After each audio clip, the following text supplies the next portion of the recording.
Bom dia a todos, eu sou o Cláudio Monteiro, analista sociocultural da Secretaria de Estado da Saúde de São Paulo e responsável pelo Núcleo de Vigilância Epidemiológica em Violências e Acidentes do Centro de Vigilância Epidemiológica, Dr. Alexandre Vanjac. Hoje, nós estamos às vésperas do Dia Internacional de Prevenção ao Suicídio, que é definido como sendo o dia 10 de setembro, ocasião na qual vários movimentos em todo o mundo, várias ações são voltadas para a questão do enfrentamento ao suicídio, marcada pelo laço dourado que nós, os nossos convidados, hoje estaremos usando, né? A nossa atividade, a nossa videoconferência Suicídio e Saúde Coletiva, ela vem de encontro da portaria 1876 de 2006 do Ministério da Saúde, que prevê uma série de ações voltadas à prevenção do suicídio, dentre as quais a divulgação e discussão de dados epidemiológicos e de ações voltadas à assistência em pessoas em risco de suicídio, né?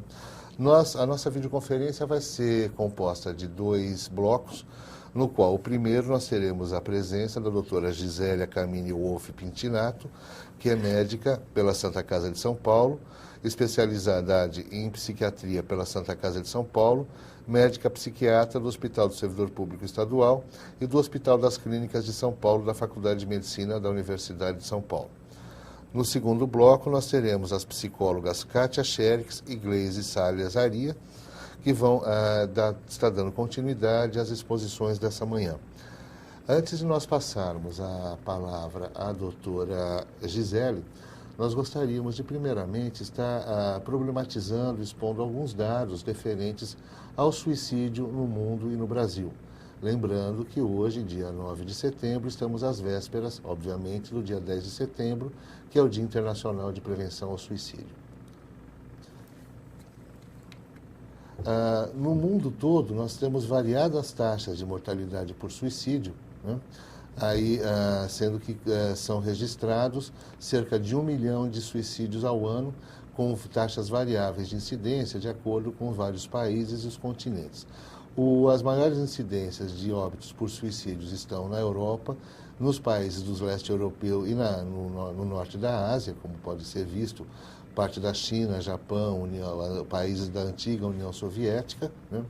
Num segundo patamar, nós teríamos países como a Austrália, os Estados Unidos, o Canadá e na América do Sul, a Argentina. E num patamar um pouco menos elevado, países como o Brasil. Sendo que os países em cinza são países nos quais não existe o serviço de vigilância, o serviço de vigilância não tem o registro real do número de óbitos por suicídios ano, né? Lembrando que no Brasil, aliás, na América Latina, as maiores taxas estão no Uruguai e em Cuba, né? O que nós temos no Brasil são grandes divergências ou taxas de mortalidade por lesões autoprovocadas e que, obviamente, levam ao suicídio, bastante heterogêneas, de acordo com as várias regiões. Então, por exemplo, na região norte, nós temos taxas de incidência que chegam a patamares semelhantes aos verificados no leste europeu ou em países do norte da Ásia, né? Ao passo que em outras regiões, como o norte, nós temos taxas de suicídio bem menores do que as taxas nacionais, né? Na realidade, isso nos leva a uma primeira problematização, ou seja, qual a real incidência ou qual a real magnitude da subnotificação de óbitos por suicídio. Existem realmente essas diferenças regionais ou existem locais onde os serviços de verificação ao óbito, os serviços de registro dos óbitos de suicídio vinculados aos sistemas de informação e mortalidade não estejam, talvez, captando o número de reais de óbitos por lesões autoprovocadas que estejam acontecendo. Então, o Brasil tem essa característica de você ter uma amplitude muito grande de taxas de incidência de acordo com as diversas regiões, como a gente pode estar vendo no slide, né?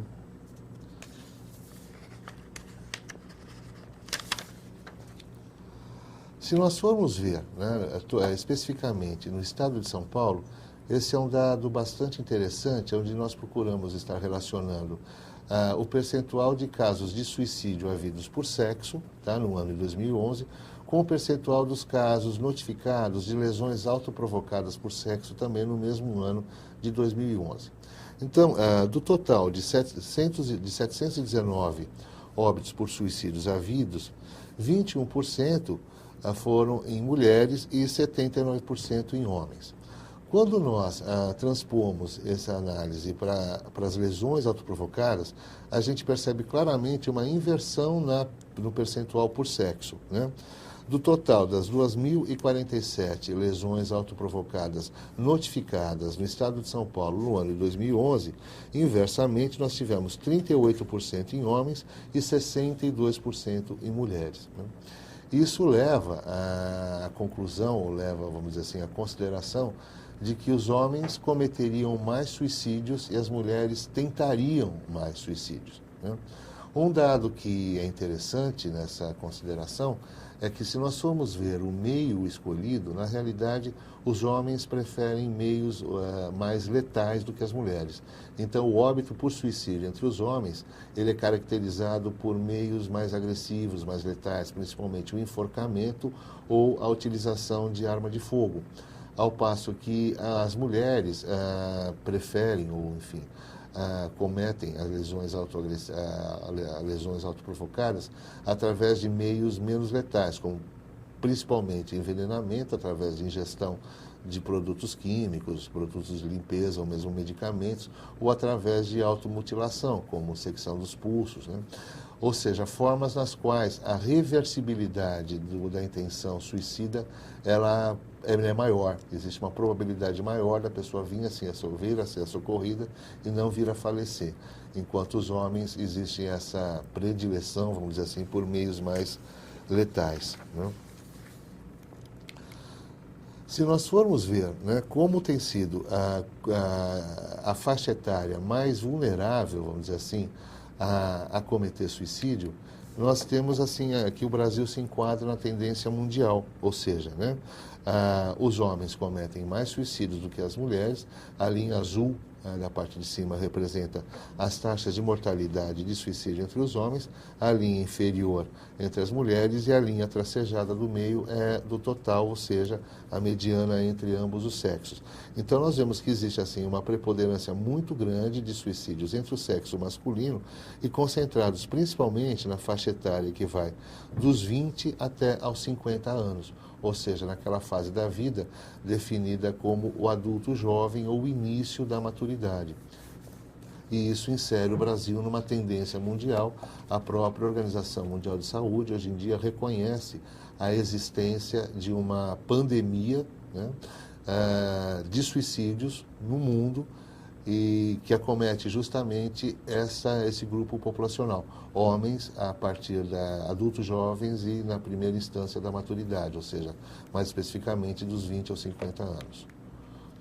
Quanto à distribuição das lesões provocadas pelo quesito raça-cor, né, é interessante observar que, sim, que no Brasil os sistemas de notificação de agravos, eles utilizam os critérios estabelecidos pelo Instituto Brasileiro de Geografia e Estatística quanto à coleta do quesito raça-cor, ou seja, a pessoa autodeclara a qual cor ela se sente pertencente a partir de alternativas que são dadas, no caso brancos, pretos, pardos, amarelos e indígenas. E isso é um dado interessante no estado de São Paulo, porque o estado de São Paulo ele se diferencia, enquanto no Brasil, né, de uma maneira geral, a maior parte da população, cerca de 65%, se autodeclara preta ou parda. No estado de São Paulo, isso é invertido, 55% da população se autodeclara branco, né? Mesmo, se nós formos fazer o ajuste populacional, a gente vai ver que, então, mesmo havendo, vamos dizer assim, a maioria da população se autodeclarando enquanto da cor branca, a somatória, tá, das taxas de incidência entre pretos e pardos, ela é maior do que entre a raça branca.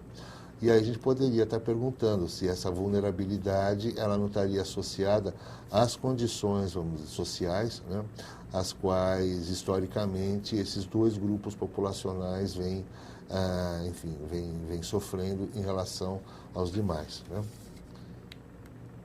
Se nós formos ver de acordo com o Estado Civil, tá? Primeiramente, entre homens, a gente vê que existe uma preponderância muito grande de suicídio entre os solteiros, né? E só aí na sequência entre os casados e outras, quer dizer, mas com uma expressividade muito maior entre os solteiros. E o mesmo se repete em relação às mulheres. Quer dizer, então aí existe uma outra variável a ser considerada, né, que é a questão da conjugalidade como um fator que possa ser interveniente no fato da pessoa vir a cometer suicídio ou não, tá? E nós temos um outro dado, que assim, a taxa de mortalidade por lesões autoprovocadas no estado de São Paulo, na última década, ela vem se elevando, né? Se nós formos pegar o período dos últimos 10 anos, a gente vê que, em sendo feitos ajustes populacionais, ainda que haja ainda que essa ascensão seja discreta, é inegável que existe uma elevação nas taxas de incidência nos últimos 10 anos. E um dado que é bastante interessante da gente estar observando é qual é a relação, né, percentual entre as causas externas de mortalidade geral e o percentual dos óbitos por lesões autoprovocadas voluntariamente. Ou seja, qual o percentual que existe em ambos os casos. Então a gente vê, a linha vermelha representa a taxa de mortalidade por causas externas frente à mortalidade geral, total. E a linha azul representa a proporcionalidade dos óbitos por suicídio dentre ao total das causas externas. Então a gente percebe que enquanto o percentual de óbitos por causas externas frente ao montante da mortalidade geral vem decrescendo, mais ou menos na mesma proporção, os percentuais de óbitos por suicídio dentre os óbitos por causas externas vêm aumentando. De uma certa maneira, nós poderíamos dizer que assim, nós estamos nos matando menos entre si, mas estamos nos matando mais a nós mesmos, né? É um xiste um tanto quanto irônico de se fazer, mas concretamente é isso que os dados transparecem, né? Seriam basicamente esses os dados que nós teríamos a estar colocando, né? E lembrando que existem variações importantíssimas nas taxas de incidência no próprio estado de São Paulo.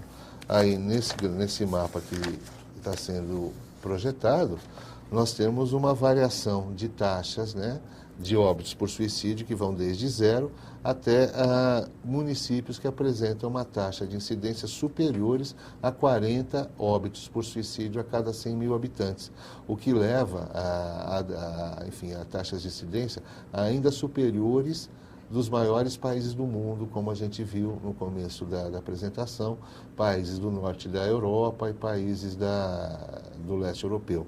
Então, ainda que exista vamos dizer assim,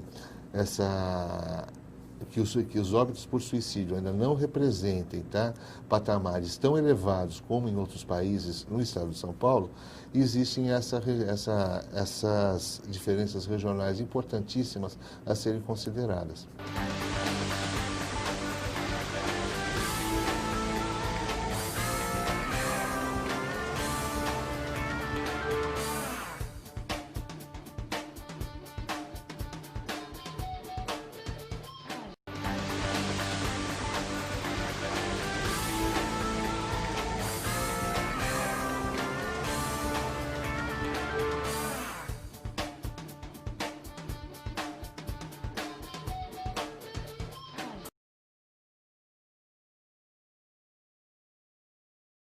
E agora passaremos então à doutora Gisele, que vai estar dando continuidade à exposição desse primeiro bloco da nossa videoconferência.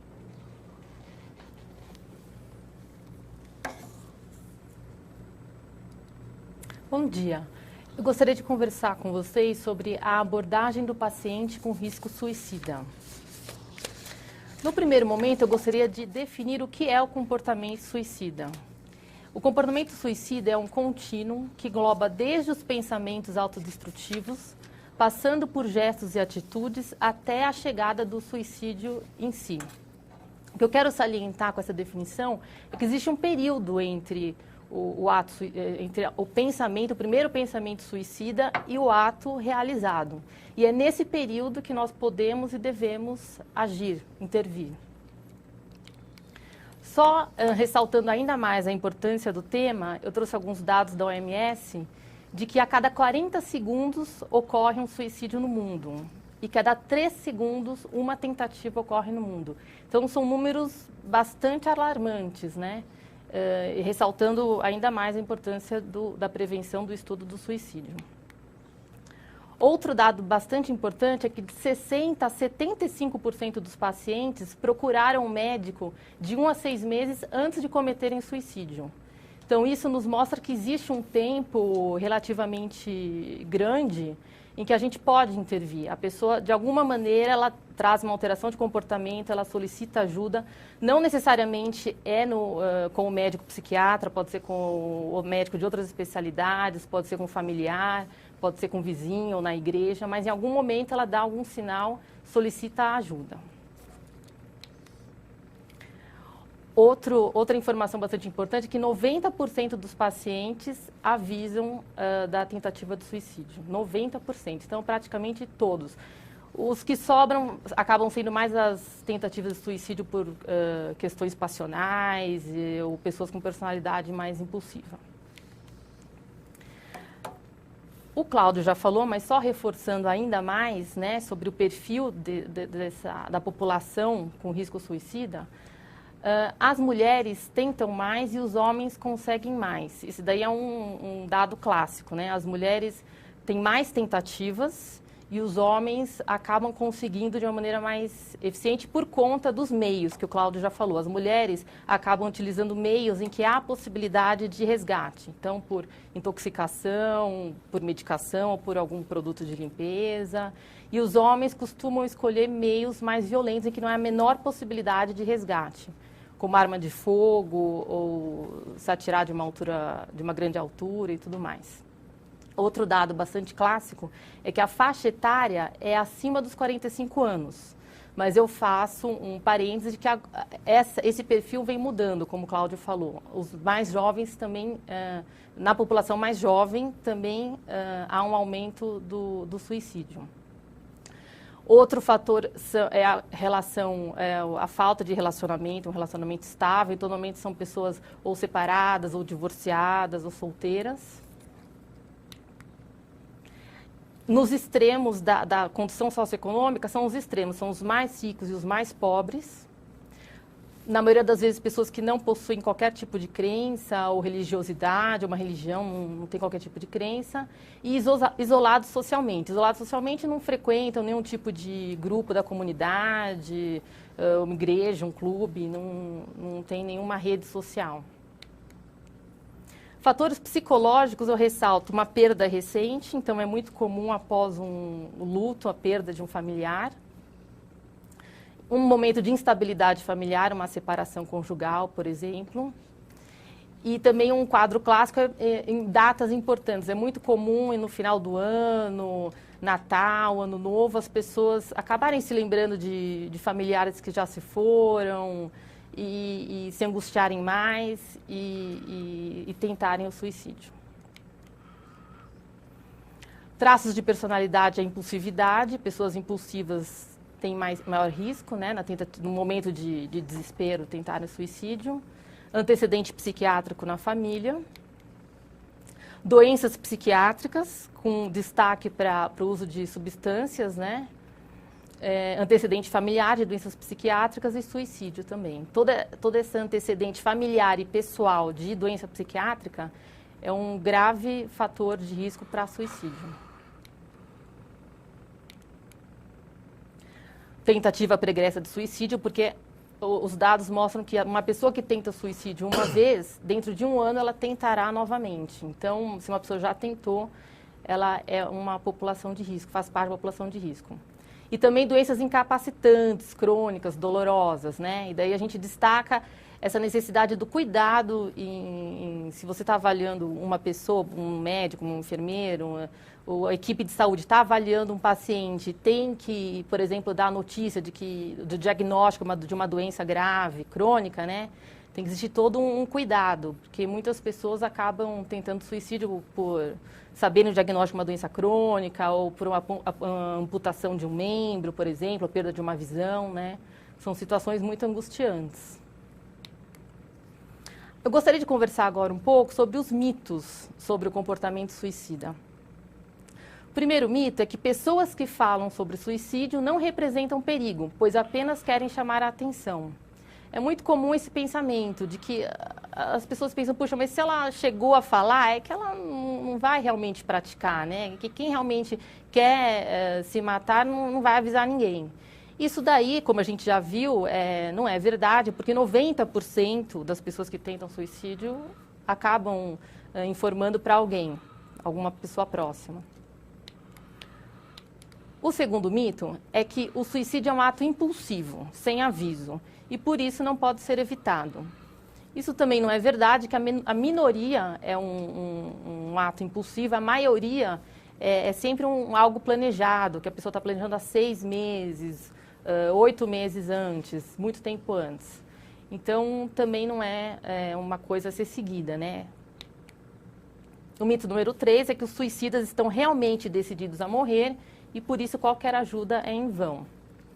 Na maioria dos casos, na prática que a gente vê, depois que uma pessoa sobrevive a uma tentativa de suicídio, na grande maioria das vezes, a pessoa realmente se arrepende, revê novas soluções para aquele problema que levou à tentativa de suicídio, ela consegue enxergar outras alternativas, né, que naquele momento ela não conseguia. O mito número 4 é que conversando sobre suicídio possa induzir pessoas ao ato. Existe muito esse medo, né? De, puxa, eu estou meio desconfiada de que a pessoa está mais entristecida, que ela está pensando em suicídio, mas eu não vou tocar no assunto, porque de repente eu posso dar uma ideia, eu posso dar uma sugestão, quase sugerir, né? Isso não é verdade. É necessário que alguém próximo, né, ou o profissional da saúde, ou familiar, ou amigo, toque nesse assunto, né? Porque a pessoa vai se sentir segura em falar sobre isso, né? De repente, às vezes ela se sente muito angustiada porque ela não tem uma válvula de escape onde conversar sobre isso. Então, tem que abrir esse canal de conversar sem medo sobre isso. E é importante a gente definir se a pessoa tem ou não a ideação suicida, porque se ela tiver, é um caso de emergência, né? Então, a gente não pode usar meias palavras, a gente precisa ter uma noção bastante clara se existe ou não a ideação suicida. O mito número 5 é que crianças não cometem um suicídio. Muitas vezes nem se passa na cabeça da maioria da população que uma criança possa ter um problema tão grave que a leve ao suicídio, né? A maioria das pessoas acha que não, que criança nem tem um problema tão grave, ou nem tem uma noção do que é morte, né? Mas isso é importante. A Gleice depois vai conversar sobre essa parte infantil. O último mito, que é o número 6, é que quando alguém sobrevive a uma tentativa de suicídio, está fora do perigo. Isso também não, justamente esse momento pós-tentativa de suicídio é muito delicado, tanto para o paciente, para a pessoa, quanto para os familiares, para os amigos que estão em volta, né? É necessário muito cuidado nesse momento, porque dentro de 1 ano, a maioria das pessoas tentam novamente o suicídio, principalmente se não há uma intervenção médica, psicológica. Agora, falando um pouquinho sobre a abordagem do paciente com risco suicida.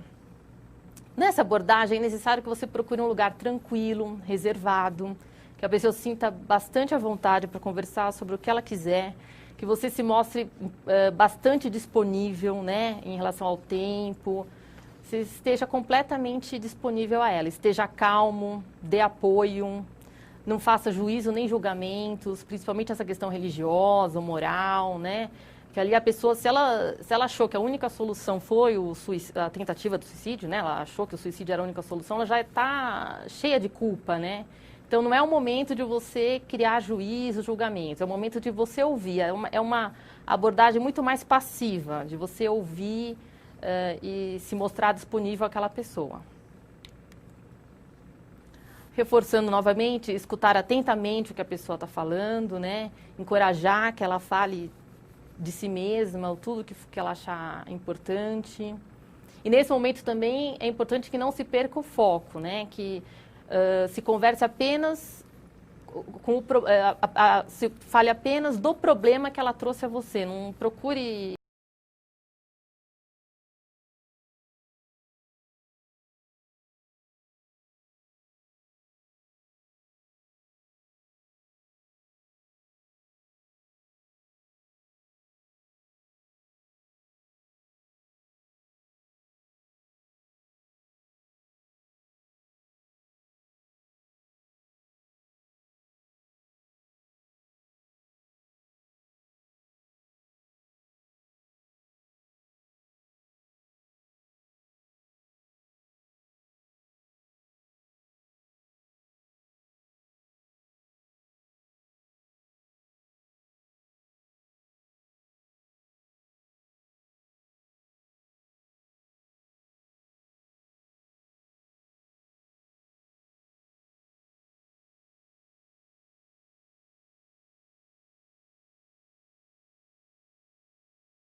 Retornando então com a nossa videoconferência a Suicídio e Saúde Coletiva e ainda com a presença da doutora Gisele Akamine Wolff Pincinato, que expôs o tema a abordagem do paciente com risco suicida. Nós recebemos uma pergunta por e-mail, mas antes vamos passar ao polo de Bauru, que pediu a intervenção. Esclarecimento de mitos, né? A gente diretamente não trabalha com paciente, mas a gente orienta bastante a questão do preenchimento das fichas epidemiológicas. E em vários treinamentos que eu tive em outros anos, não foi considerado o mito da criança cometendo suicídio. Então, diante do esclarecimento hoje desse mito, na parte prática mesmo, como é que nós ficaríamos para orientar agora os municípios, uma vez que eu já orientei que criança não cometeria suicídio pelo que a gente já teve. E outra coisa também, não lembro se foi falado ou não, em outros aspectos de suicídio, ou se vai falar, sobre o trabalho. Por que a pessoa se suicida no ambiente de trabalho que leva a isso, ou se isso também pode ser por uma outra videoconferência, em outro momento associar ao trabalho. Passo a palavra. Então, doutora Gisele, como que fica a questão do suicídio entre as crianças, né, e o suicídio no ambiente de trabalho? Então, entre as crianças, na verdade, eu não entendi muito bem o que ela me disse de não ser considerado. Você entendeu, Cláudio? Não, que parece que houve um consenso, há um consenso em saúde pública de que criança não comete suicídio. Então, acho que seria mais uma questão de reforçar que esse é um dos 6 mitos que a senhora colocou. Sim, eu acho que isso daí destoa um pouco essa questão dessa parte de preenchimento e da prática, porque realmente acontece aqui, existe muito um tabu em relação a isso, a gente admitir isso, né? É uma dificuldade grande, né? Até na parte de coleta de dados. Doutora, que eventualmente por solicitação da família ou por algum tipo de... haveria uma subnotificação deliberada e aquele evento não seria registrado como uma lesão autoprovocada, mas como algo mais naturalizado? Sem dúvida, né? Nem só com criança, né? Com adulto já a gente sabe, né, Cláudio, que é subnotificado o suicídio, né? Por todas essas questões morais, religiosas, né? A maioria das religiões ainda trata o suicida de uma maneira diferente, né? Existem religiões em que o suicida não pode ser enterrado no mesmo ambiente, no mesmo lugar que as outras pessoas, né? É uma questão sociocultural, assim, né? Sem dúvida, quer dizer, acho que existe essa questão, né, só tentando complementar um pouquinho mais do ponto de vista sociológico, da estigmatização cultural que envolve o suicídio, porque o suicídio ele realmente é um ato que vai radicalmente contra as nossas convicções judaico-cristãs, ou melhor, as convicções da nossa sociedade, como a doutora estava colocando, quer dizer, historicamente, os túmulos dos suicidas, eles eram marcados de uma forma diferenciada. Existem religiões onde os suicidas são enterrados do lado de fora do cemitério. Existe toda essa estigmatização que vai se refletir nessa subnotificação. Enquanto ao suicídio em ambiente de trabalho, que foi outra pergunta que o Paulo fez, doutor. Eu não tenho nenhuma informação específica, que eu saiba de algum estudo ou porquê que é exatamente no ambiente de trabalho. Na maioria das vezes acontece ou em casa ou no ambiente de trabalho. Não sei se a pessoa se sente... é um último pedido de ajuda, de repente, é um lugar onde ela se sente que existe uma última possibilidade, né, de ajuda, mas eu não sei de nenhum estudo específico que fale, olha, o porquê que é no ambiente de trabalho. Até assim, agora vamos passar então Antes da gente passar para o Polo de Sorocaba pedir intervenção, só que anteriormente vamos responder a pergunta que nos chegou por e-mail, tá? Que nos foi feita por Wagner Fernando, tá? E a pergunta foi o seguinte: bom dia, por que está mais comum agora entre artistas cometer o ato do suicídio? Eu acho que está muito, claro, nós estamos bastante ainda impactados com a notícia do músico Champignon, integrante da banda Charlie Brown Jr., que cometeu suicídio nessa madrugada aqui em São Paulo. Talvez a pergunta venha na esteira desse evento, né, doutora? Eu acho que sempre, né, o suicídio sempre, eu acho que a questão é a visibilidade, né, que o Cláudio falou, né, agora a gente fica sabendo de uma forma mais clara, né, muitas vezes eu acho que até as pessoas acabavam morrendo por suicídio, mas se falava que era por outro motivo, para não ficar aquele estigma. Atualmente a gente sabe, né, a gente fica sabendo dos laudos de ML, a gente tem acesso a mais informação e a gente acaba tendo certeza, mas eu acho que não existe uma onda, eu acho que sempre aconteceu, né, Cláudio? Acredito que isso, o suicídio, assim, né, a própria Organização Mundial da Saúde coloca que cada suicídio vai impactar 6 projetos de vida diferentes, ou seja, no mínimo 6 pessoas do meio de convívio próximo do suicida vão ter os seus projetos de vida alterados em função desse evento. Claro que isso sobe, o número de pessoas a serem atingidas pelo ato do suicídio, ele vai subir progressivamente a importância social da pessoa que cometeu suicídio, né? Então, só um outro exemplo bastante recente, quer dizer, o Valmor Chagas, um ator consagrado, já na terceira idade, comete suicídio. Agora, como a doutora Gisele colocou, quer dizer, existe o suicídio, como vai ser colocado por uma das nossas convidadas a seguir, quer dizer, o suicídio na terceira idade ele tem taxas bastante expressivas, mas só um Valmor Chagas é noticiado na mídia. Então, talvez a gente tenha aí um viés do porquê que, enfim, a pergunta do Wagner tenha sido, talvez, comentada por essa visibilidade que a mídia dá. Vamos passar agora, por gentileza, então, a regional de Sorocaba, que quer fazer uma intervenção?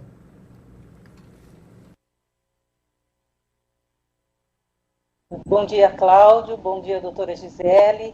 É com imensa satisfação que eu estou participando aqui dessa videoconferência.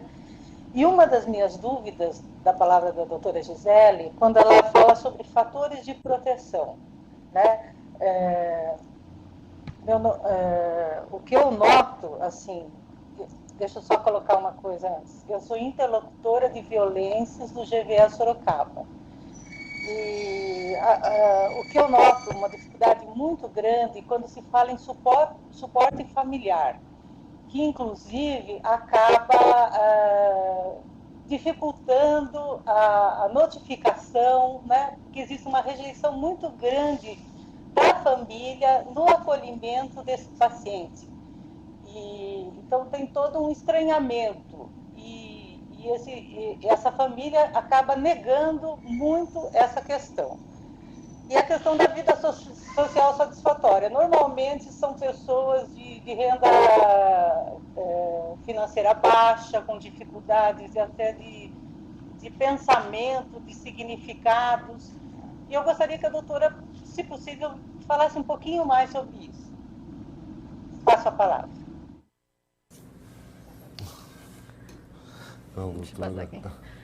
Então, essa questão da rede social, né, dos fatores de proteção do indivíduo para um risco suicida, uma tentativa de suicídio, ultrapassa, às vezes não, a maioria das vezes ultrapassa os nossos limites de atuação, né? Provavelmente aquele perfil de pessoa que não tem emprego, a família desestruturada, eu não peguei o nome da senhora aí de Sorocaba, mas eu estou imaginando o atendimento da senhora.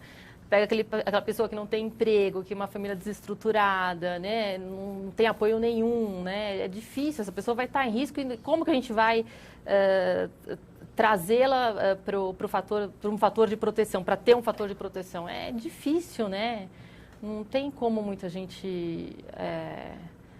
A gente tem que observar, o que dá para a gente fazer é observar e trazer para uma rede de proteção. Então, se a pessoa não tem família, então, pelo menos que ela se vincule, então, a um profissional de um posto de saúde próximo da casa dela, né? Esse já é uma ajuda. Se a pessoa é isolada, não tem família nenhuma, se ela pelo menos se vincular a uma enfermeira, a uma equipe de saúde da família, isso já vai tirando ela desse ambiente de risco, né? É o que a gente pode fazer.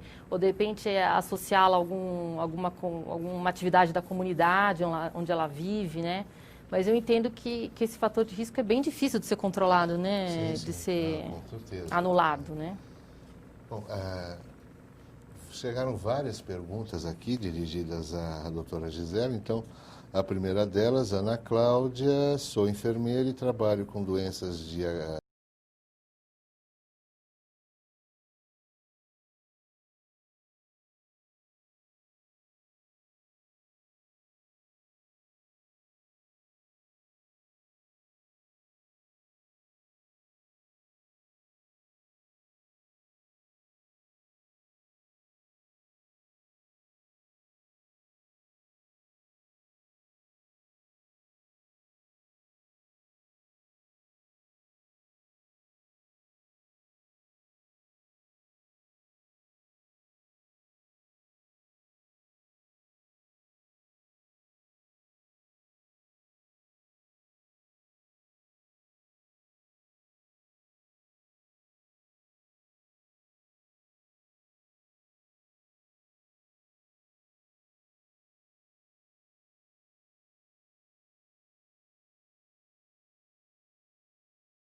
Dando continuidade à nossa videoconferência Suicídio e Saúde Coletiva, nessa segunda-feira que antecede o dia 10 de setembro, que é o Dia Internacional de Prevenção ao Suicídio, nós iremos agora, nesse segundo momento, estar com as psicólogas Gleise Salles Aria, que é mestre em Psicologia da Saúde pela Universidade Metodista de São Paulo, psicóloga do Hospital do Servidor Público Estadual Francisco Morato de Oliveira e docente do curso de graduação em Psicologia do Centro Universitário da Fundação Santo André, que vai expor o tema Sofrimento Psíquico de Crianças e Adolescentes, Risco de Suicídio e Prevenção.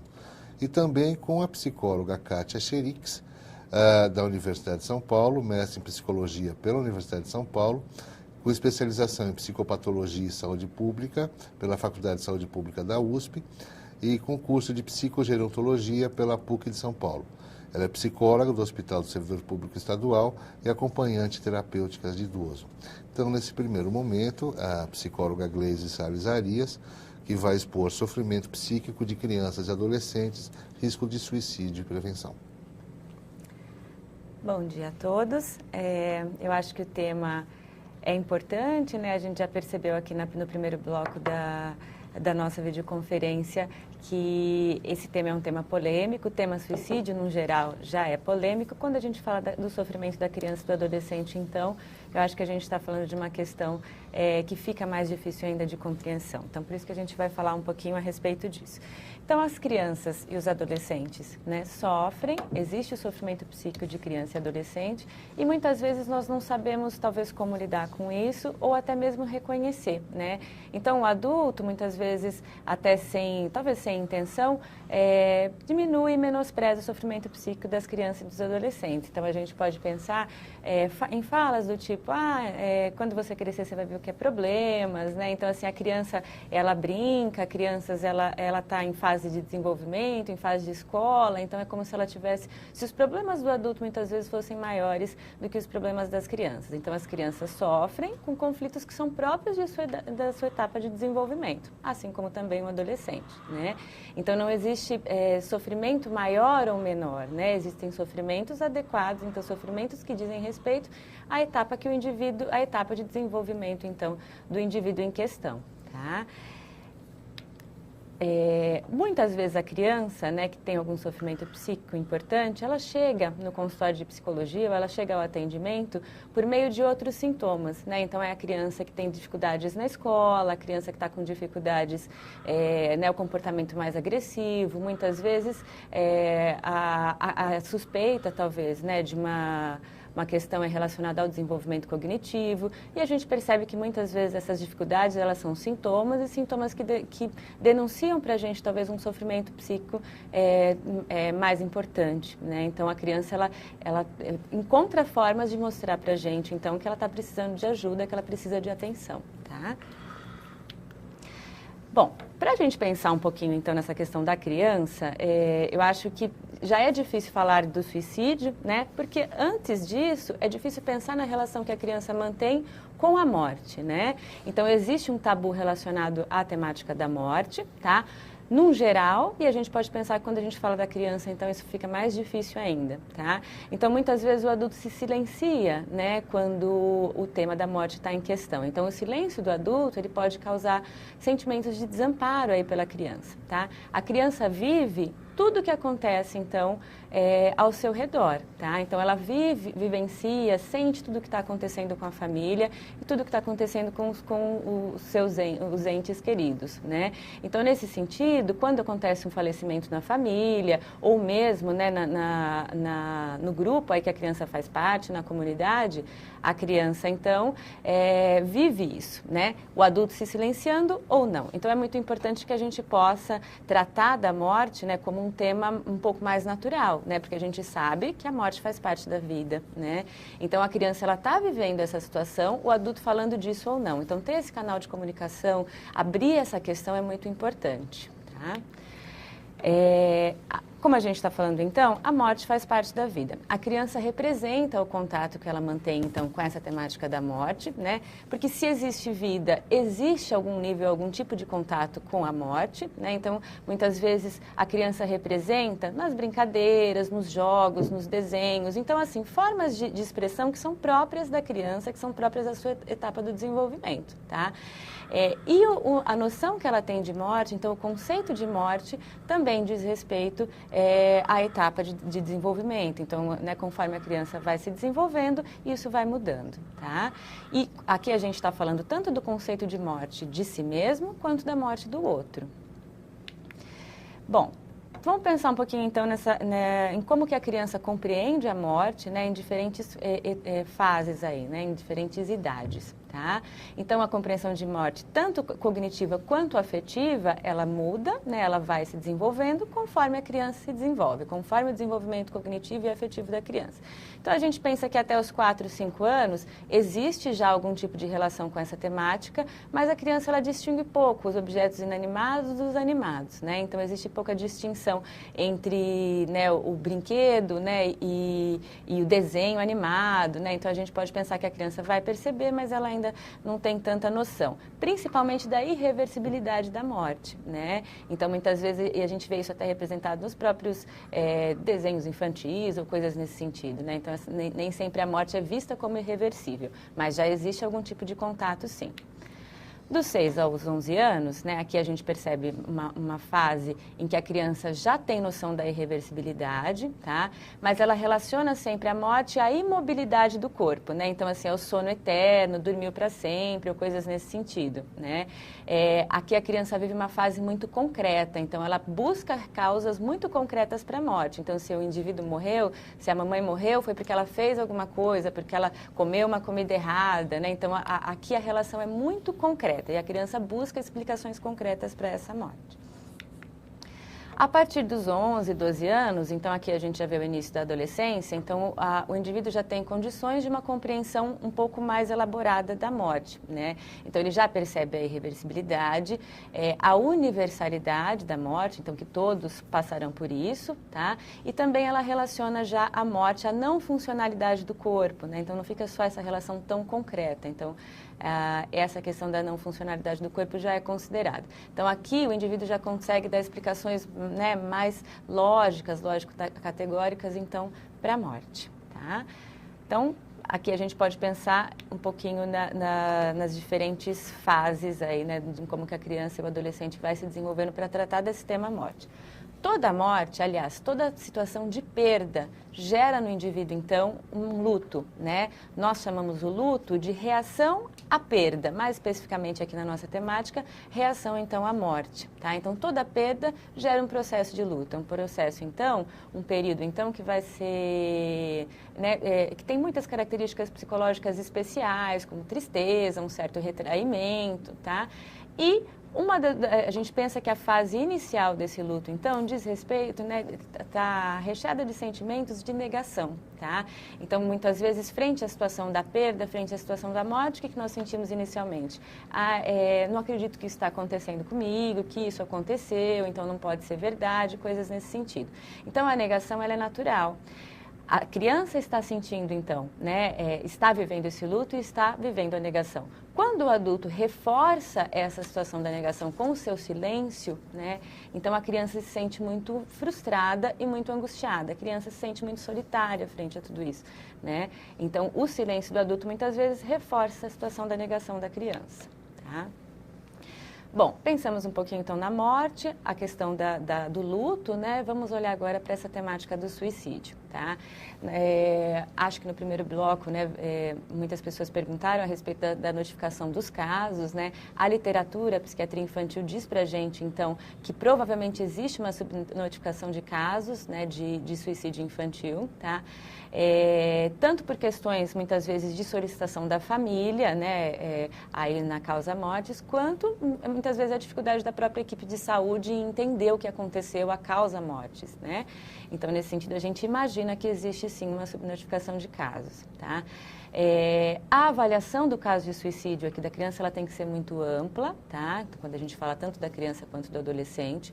E a gente pode pensar aqui, então, que quando a gente está tratando do suicídio infantil, quando a gente fala em suicídio infantil, a gente está falando desde, né, dos atos que podem vir a causar o suicídio, mais concretos, talvez, quanto à questão da ideação suicida, né? E os sentimentos, então, relacionados a essa questão do suicídio, tá? Pensamos no conceito de suicídio e de parasuicídio, que a doutora Gisele também já discutiu com vocês, que muitas vezes essa questão não é intencional, né? Então, vemos que quando a gente discute a temática do suicídio infantil, vemos algumas tentativas mais intencionais, né, de suicídio e outras situações em que a criança muitas vezes se coloca em situação de risco, talvez sem muita consciência, né? Então, aqui a gente pensa na intencionalidade. A avaliação, então, do caso, né, quando a gente tem um caso desses, a gente tem que considerar, então, pensamentos autodestrutivos, ameaças e tentativas que possam preceder o ato de suicídio, então, tá? Mais relacionado à questão que nós já tratamos, então, do tabu, né, da morte, a Berassuri, que é uma autora importante aí de desenvolvimento infantil, vai falar para a gente do conceito de microsuicídio, né? Então, muitas vezes, quando existe o falecimento na família, quando morre algum ente querido da criança, né, a criança sente, aliás, né, todos sentimos muita culpa, né? Então, um dos sentimentos ligados ao luto também é a culpa, né? Então, nesse sentido, muitas vezes a criança que não tem talvez tanto amparo da família, que a família silencia, não sabe muito bem como abordar essa temática da morte para a criança, ela pode cometer alguns pequenos, né, ela pode passar a cometer então pequenos atos autodestrutivos, né, muitas vezes quedas, pequenos acidentes que a criança se coloca frequentemente, comportamentos de riscos, tá? E isso vem como uma tentativa inconsciente, então, da criança se unir ao ente perdido, né, se unir à pessoa perdida, tá? Por isso que é importante a gente sempre pensar que essa temática da morte, ela tem que ser uma temática tratada, né, com mais naturalidade pelas pessoas. Talvez a criança tenha que encontrar um canal de comunicação para ela se sentir um pouco mais amparada nesse sentido. Tá? Pensamos na criança, então vamos falar um pouquinho do adolescente, né? Eu acho que aqui a gente pensa paralelamente nessa temática da morte, do suicídio, tanto na criança quanto no adolescente, tá? Tem algumas particularidades aqui, então, na adolescência que a gente vai ter que considerar, tá? O adolescente, ele já tem possibilidades de uma compreensão cognitiva da morte, como a gente viu anteriormente, mais elaborada, tá? Mas existe um afastamento afetivo muito grande, muito importante, que é característica da própria adolescência, tá? Então, o adolescente, principalmente no início da adolescência, ele está vivendo alguns lutos, né? Algumas reações, então, a perdas de características da infância. Então, a gente pensa no luto do corpo infantil, o luto da identidade da infância, dos pais da infância, né? Então, ele está passando por um período de mudanças importantes, tá? Então, esse afastamento afetivo da temática morte muitas vezes pode vir como uma tentativa de defesa, né? Outro traço, outra característica importante da adolescência é a vivência da onipotência, né? Então, o adolescente muitas vezes sente, né, por mais que ele já tenha a compreensão cognitiva da morte, ele sente que a morte, né, só acontece com o outro, que, né, como se ele não tivesse muito em risco, as outras pessoas é que estão, né? Então, parece que só acontece com o outro, o adolescente se coloca em muitas situações de riscos, de testes, né? E quando acontece a morte de um outro adolescente, de um par, né, da família ou do grupo social, né, muitas vezes fica aquela sensação de que aconteceu com ele porque ele vacilou, porque ele não foi competente o suficiente, não soube lidar com a situação, né? Então, fica essa sensação, tá? Aqui, a avaliação do caso do adolescente também tem que ser muito ampla, né, que tem que considerar uma série de questões, tá? E nós temos que dar especial atenção a comportamentos autodestrutivos, né, comportamento autoagressivos, né? Muitas vezes o adolescente se coloca nessa situação. E também os testes, né, as situações de risco que são comuns aí na adolescência, tá? Existe uma particularidade importante que a gente pensa aqui também, que muitas vezes o comportamento autoagressivo do adolescente, ele pode, na verdade, ter o objetivo de agredir o outro, né? Então, de agredir os pais ou de agredir as figuras muito próximas, tá?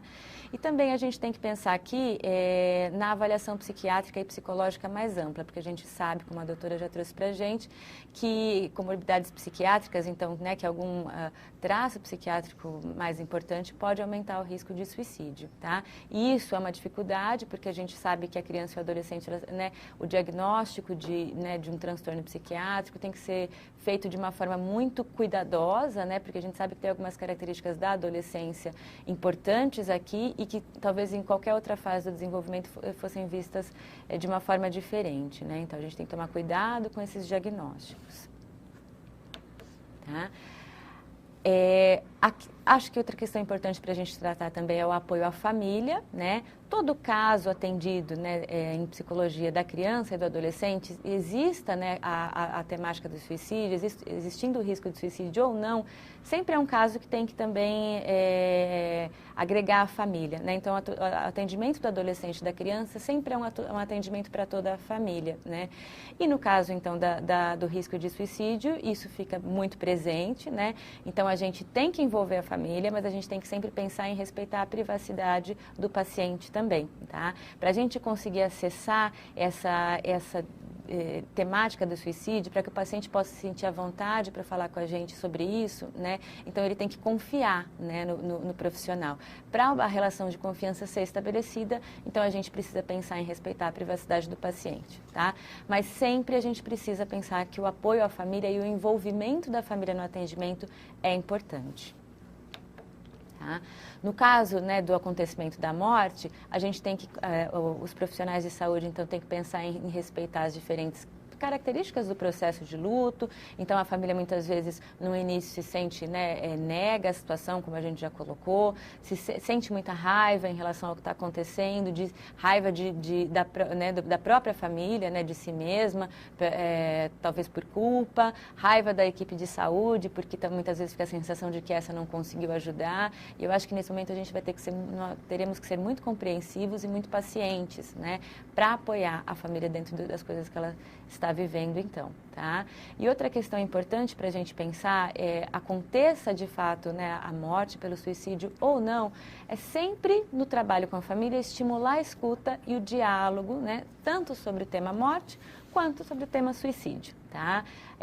Isso a gente está falando da família, da escola, da instituição de saúde, da comunidade, né? Então, esses temas, eles têm que fazer parte da vida das pessoas, né? Lembrando dos mitos, né, trazidos anteriormente, falar sobre suicídio não produz o suicídio, né? Eu acho que essa é uma questão importante para a gente pensar, tá? Sobre a prevenção, então, ao suicídio, eu acho que, como nós estamos falando de crianças e adolescentes, nós, né, já pelas etapas de desenvolvimento aqui dos indivíduos em questão, já estamos falando de prevenção, tá? A literatura nos diz que, muitas vezes, por mais que o suicídio, né, as taxas maiores aí, né, estatísticas maiores sejam do suicídio em adultos, pensamos que, assim, o indivíduo, ele já vive, né, muitas vezes, essa questão do suicídio, pensamentos relacionados ao suicídio, já em outras etapas do desenvolvimento. Então, muitas vezes o adulto que comete o suicídio foi um adolescente ou foi uma criança que passou por essas situações que nós estamos falando aqui, tá? Então, para prevenir, trabalhar com prevenção e promoção de saúde, nós temos que pensar, primeiramente, em valorizar os conflitos e os sentimentos das crianças e dos adolescentes, tá? Então, não existe sofrimento maior ou sofrimento menor, né? Cada um sofre com aquilo que diz respeito ao conflito próprio, ao que está vivendo no momento, tá? Então, nós temos que valorizar os conflitos e sentimentos das crianças e adolescentes, tratar dos assuntos morte, autoagressividade, suicídio, sem a sensação que nós estamos produzindo isso, então, né? Que falar disso produz a morte, que falar de suicídio produz suicídio, então isso é importante, tá? E pensar que a discussão sobre a morte, ela faz parte do processo de educação, tá? Então, ela não pode dizer respeito só à instituição de saúde, por exemplo, né? Então, a discussão sobre morte tem que fazer parte da família, tem que estar presente na escola, nas instituições comunitárias, associações de bairro e coisas nesse sentido. Então, em todos os locais, essa temática tem que estar presente, tá? Bom, um pouquinho das referências que nós consultamos, então, e eu gostaria de agradecer a audiência.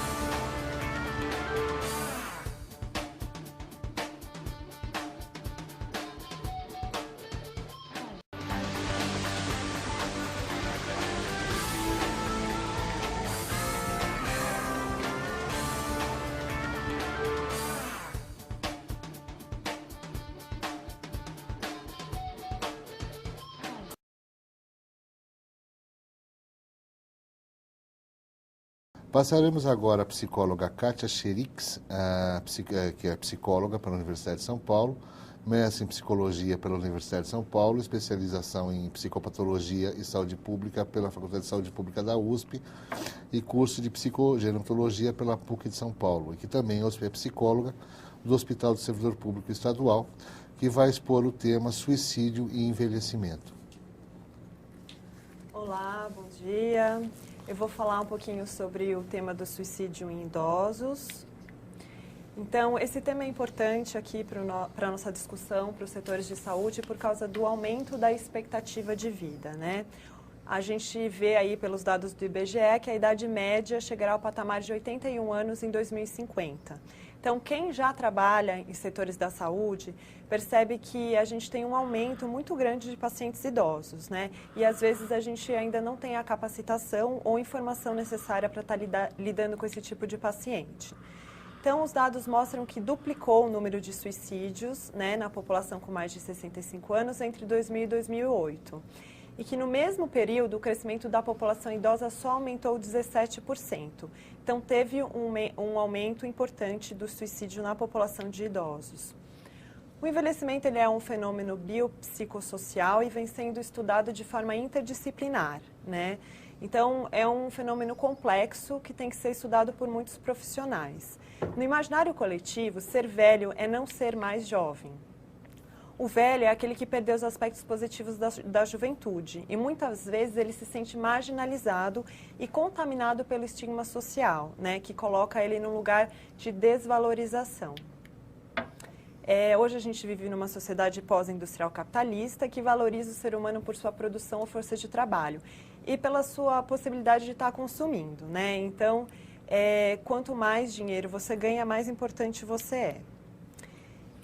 O suicídio, como foi falado um pouco pela doutora Gisele, ele é um fenômeno, e pelo Cláudio também, ele é um fenômeno masculino, né? O que isso quer dizer?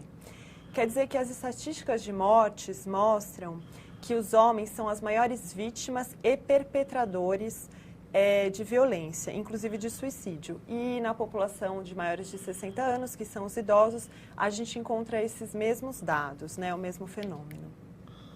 Então, na maioria dos países ocidentais, as taxas de mortalidade por causas externas entre homens chegam a um coeficiente 2 a 5 vezes maior do que entre as mulheres, né? E os suicídios são 3 a 5 vezes maiores nos homens do que nas mulheres. Então, existe um grupo de risco, sim, na população idosa, assim como a doutora Gisele mostrou também nos jovens adultos, que são idosos que são homens, moram sós, foram recentemente aposentados, estão em período de luto por perda de um cônjuge, vivem em más condições sociais, como a pobreza, ou foram diagnosticados recentemente com doenças incapacitantes. Então, se você está acompanhando a videoconferência e percebeu que tem alguém que você conhece ou que atendeu que tem esse perfil, é uma pessoa que está numa situação de risco aí para estar cometendo suicídio. Por que que são os homens que se suicidam mais? Então, existem diversos motivos. Alguns são: o padrão de masculinidade é fator de vulnerabilidade para o suicídio de homens adultos, de homens idosos e homens adultos. Por quê? Porque os homens que estão envelhecendo hoje, eles tiveram uma certa educação, né, na diferença de educação entre os sexos. Então, o homem ele foi educado para ser provedor e figura de autoridade, né? Para trazer o sustento para casa, né? Principalmente os homens que estão envelhecendo hoje foram criados aí nos anos 30, nos anos 40 e tinha essa diferença muito grande, né, no papel social do homem e da mulher.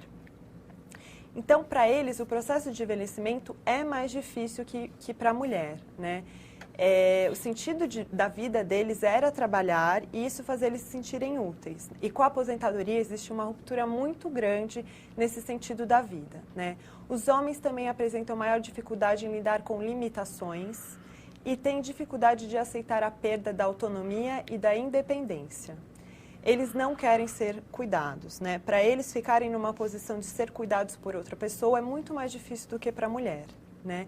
E também, né, durante a infância, a adolescência, eles foram criados, educados para solucionar problemas ou conflitos de uma forma agressiva. Então, recentemente, uma pesquisadora muito importante, a Cecília Minaio, ela fez uma pesquisa que se chama "É possível prevenir a antecipação do fim? Suicídios de idosos no Brasil e possibilidades de atuação no setor de saúde". Essa pesquisa, que é bem recente, né, foi feita aí pela Escola Nacional de Saúde Pública da Fiocruz, mostra que é importante identificar pessoas em situação de vulnerabilidade, que é um pouquinho que a gente vem conversando aqui na videoconferência, né? No segundo momento, temos que estruturar intervenções eficazes. Propor uma atenção integral ao atendimento de pessoas em situação de risco e vulnerabilidade em linhas de cuidado. E conseguir fazer uma integralidade e ação intersetorial dentro da saúde. A Minaio, ela costuma dividir a questão da prevenção em 3 classificações. Então, existiria a prevenção universal, prevenção seletiva e prevenção específica. O que isso quer dizer? A prevenção universal seria uma ação educativa, por exemplo, essa videoconferência. O objetivo é atender um público grande, amplo. A prevenção seletiva seria concentrada em grupos de risco. Então, por exemplo, a gente ofereceu uma palestra no Centro de Convivência de Idosos, onde a gente já estaria selecionando um pouco mais o público que estaria recebendo essas informações. E a prevenção específica seria diretamente com a pessoa que já está com ideação suicida. É importante, né, a gente pensar aqui num contexto social, como a gente tem feito desde o começo da videoconferência, né, mostrar que a gente está vivendo num momento de economia globalizada e que isso muda a estrutura da família e a qualidade do laço social. Isso também tem a ver com a questão do suicídio. Então, muitas pessoas, principalmente nós que vivemos em grandes centros urbanos, podemos nos sentir sós e não conseguimos encontrar um sentido para a vida. Os idosos, eles procuram escuta, compreensão em espaços públicos, né? Na minha experiência na dissertação do mestrado, eu fiquei no centro de convivência para idosos, fiquei disponível para escutá-los. E muitos vinham conversar comigo falando de como eles se sentiam sozinhos em casa, sem ninguém para conversar, e que eles procuravam, né, nos médicos, enfim, em quem eles podiam algum espaço para serem escutados. Então, eu queria chamar a atenção para essa dor da alma, que muitas vezes pode aparecer com uma dor no corpo, né? A gente, às vezes, vê, os idosos marcam muitas consultas nos médicos, né? Eles procuram, às vezes, um cuidado, uma escuta, né? Para estar sentindo um certo alívio em relação ao sofrimento que eles estão sentindo. Então, precisamos aumentar o escopo de iniciativas públicas para oferecer cuidado integral ao idoso. Pensar não só em cuidar do corpo da pessoa, né? Mas como o lazer, o social, a qualidade de vida também influenciam na saúde, né? Um exemplo muito interessante é o programa do PAI, Programa de Acompanhamento de Idosos, que está ligado ao PSF, né? Onde existe um acompanhante que faz visitas a idosos que estão em situação de vulnerabilidade. Então, ele acaba indo 2, 3 vezes por semana na casa desse idoso, ajudando a fazer um supermercado, um acompanhamento. Então, isso é um tipo de iniciativa que teria uma grande ajuda na prevenção do suicídio. E também o programa que a gente oferece lá no IANSP, onde a gente oferece um espaço que os idosos podem frequentar todo dia, né? Tem idosos que eu atendo lá que todos os dias frequentam esse espaço, esse centro de convivência, porque realmente eles se sentem muito sozinhos, eles moram sozinhos e o sentido da vida deles é estar participando desse tipo de programa, né? E só para finalizar a apresentação, gostaria também de dizer algo que a Gleise falou um pouquinho, a Gisele também, que a questão que a morte é um tabu nos dias de hoje, né? Nós não fomos educados para lidar com a questão da morte. No consciente, a gente sabe que vai morrer, entende a passagem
Nós que agradecemos a brilhante explanação da psicóloga Kátia Cherix, lembrando que ainda temos um pequeno tempo onde perguntas poderão ser feitas através do e-mail fundap.vc@fundap.sp.gov.br e vamos já passar algumas perguntas que nos foram dirigidas. A primeira vindo da Tânia de Osasco. É possível falar em prevenção e promoção da saúde nos casos de suicídio? Acho que já foi muito brilhantemente explanado pelas expositoras, né? Essa aqui é uma pergunta que é bastante procedente. Bom dia a todos, vindo da Valquíria de Rio Preto. Parabenizo pelo tema, tal. Em alguns municípios de nossa região, é comum a prática de chamar a polícia para fazer boletim de ocorrência quando quando a unidade de pronto atendimento atendeu pacientes que tentaram suicídio. Alegam que é para se protegerem. Gostaria que comentassem essa prática. Bom, na realidade, Valquíria, é o seguinte, todo evento que implica enfim, algum tipo de agressão externa, seja intencional ou não, ou seja, ser um ato de violência, ou mesmo um acidente de trânsito ou transporte, ou um acidente doméstico, ele é passível de registro de ocorrência pela Polícia Civil, né? Essa prática existe e quando a polícia coloca que eles fazem isso para se protegerem, no caso de uma tentativa de suicídio, é que essa tentativa de suicídio pode estar, talvez, mascarando uma tentativa de homicídio ou ter sido alguma tentativa de suicídio induzida e que isso, dependendo das circunstâncias, o delegado pode ou não transformar isso num inquérito. Então, na realidade, Valquíria, o que há é isso, é que todo ato que tenha por característica lesionar ou implica num trauma a integridade física daquela pessoa, intencional ou não, autoprovocado ou não, ele é passível de registro pelas polícias, sim. Não sei se alguém tem alguma... Mas isso não é que é o costume, né? Isso é a lei, né?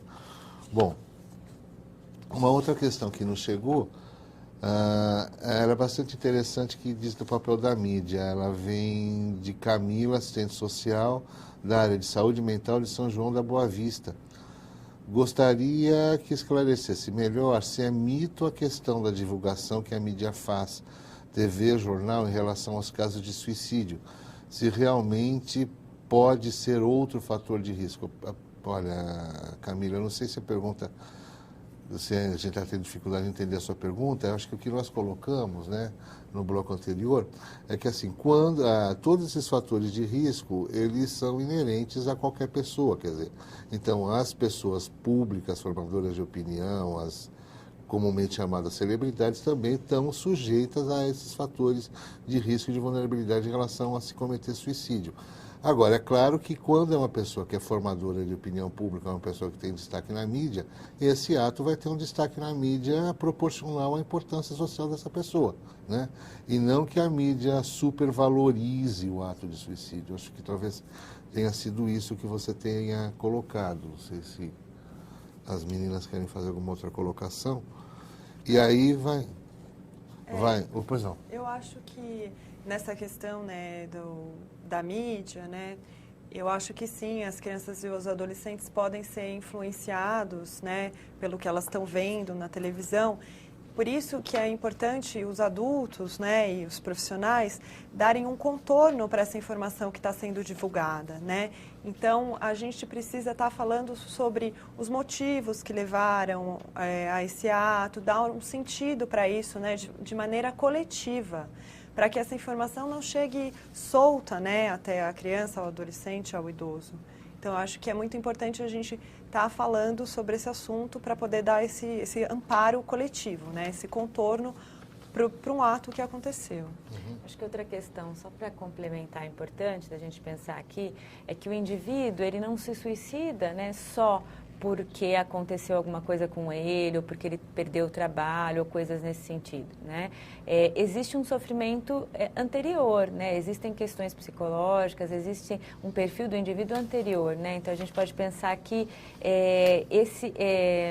talvez esse contexto aí dado a essa situação, a situação de suicídio, as explicações dadas, elas têm que considerar também o sofrimento do sujeito e não só a situação que está acontecendo com ele. Então, nem sempre a relação é de causa e efeito, né? Tão concreta como a gente pode pensar aí, né? Perfeito. Uma outra pergunta que nos chega, agora eu me atrapalhei um pouquinho aqui. Bom dia, somos da Saúde Mental de Paranacite, Paraná. Como podemos pensar em proteção e intervenção a um paciente que, após tentativa de suicídio e internação psiquiátrica, não tem aceitado o apoio e os cuidados da equipe? Como orientar esses familiares e como acolher esse paciente? Sem mais, agradeço e atenção e parabenizo Thalita de Souza, de Paranacite, Paraná. Ou seja, o paciente não aceita o acompanhamento pós-tentativa. Esse atendimento, né, e essa aceitação, Thalita, tem que continuar sendo tentada, né? Então, a gente sabe que não é num primeiro momento, muitas vezes, que o paciente vai aceitar esse apoio, né? E, às vezes, não é nem no primeiro momento que o paciente aceita que isso está acontecendo com ele, né? Então, eu sei que é um trabalho difícil, é um trabalho que demanda muita energia, né? Muito preparo, também da equipe de saúde, mas nós temos que continuar tentando, né? Tanto a família quanto a equipe de saúde. Então, esse paciente, ele tem que, muitas vezes ele coloca a equipe, ele coloca a família também em testes, né? Então ele tem que confiar em vocês para que esse trabalho possa dar certo, né? Então a relação tem que ser de confiança. Agora uma pergunta extremamente elaborada, extremamente interessante, que veio de Horizontina, no Rio Grande do Sul.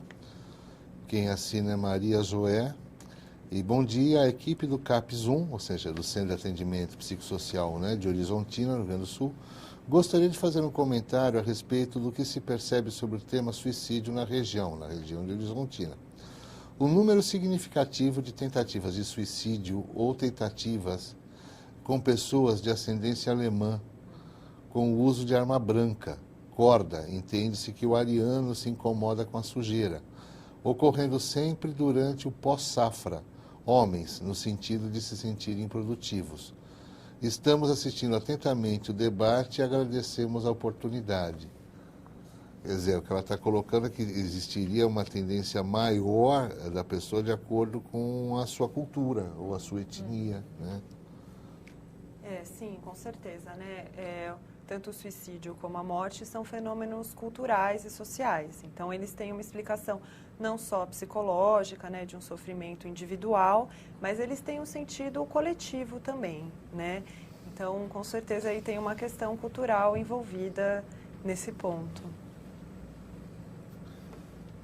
Olha, Maria Zoé, eu acredito que talvez logo no começo da nossa videoconferência nós tivemos a oportunidade de estar trabalhando com os dados e realmente a região sul do Brasil, os estados de Paraná, Santa Catarina, formado pelos estados de Paraná, Santa Catarina e Rio Grande do Sul, eles apresentam taxas de incidência infinitamente maiores do que o resto do Brasil.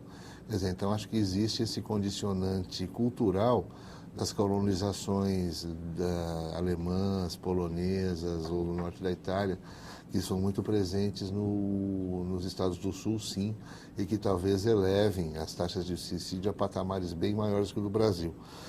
E o que você coloca, e justamente você pode ver, quer dizer, que as culturas que você coloca, pessoas com ascendência alemã, quer dizer, a Alemanha e os países do leste europeu são os países onde são verificadas as taxas de suicídio mais altas do mundo.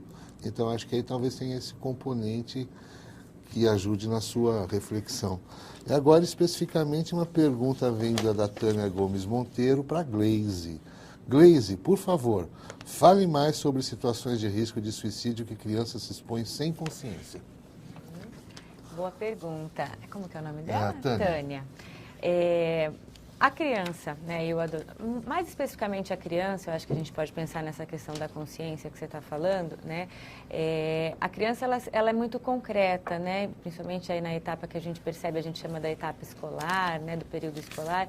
Então, a criança, ela expõe as coisas que ela sente, né, por um meio de comunicação que, diferente dos adultos, e talvez por isso a nossa dificuldade em entendê-las, né, a dificuldade da família, da equipe em entendê-las. Então, a criança, ela expressa o que ela sente. Seja nas brincadeiras, seja aí na fantasia, nas histórias que ela conta, nas histórias que ela vive, seja nos atos, né? Então, o comportamento muitas vezes autoagressivo, ou muitas vezes a situação que a gente colocou aqui, né, dos riscos que ela se coloca nas atividades domésticas, né, nos acidentes. Então, tem aquela criança que a gente pensa assim, nossa, ela cai toda hora, né? Parece que ela tá se esbarrando nas coisas em toda hora. Então, a criança, ela mostra com o seu comportamento o que ela está sentindo, tá? Então, se a gente percebe que a gente quer talvez chegar aí no sentimento da criança pela via da comunicação, da fala do adulto, talvez a gente não vai ter um bom resultado. Para que a gente possa perceber o que essa criança está sentindo, a gente tem que ter muita atenção ao meio de comunicação que é próprio dela,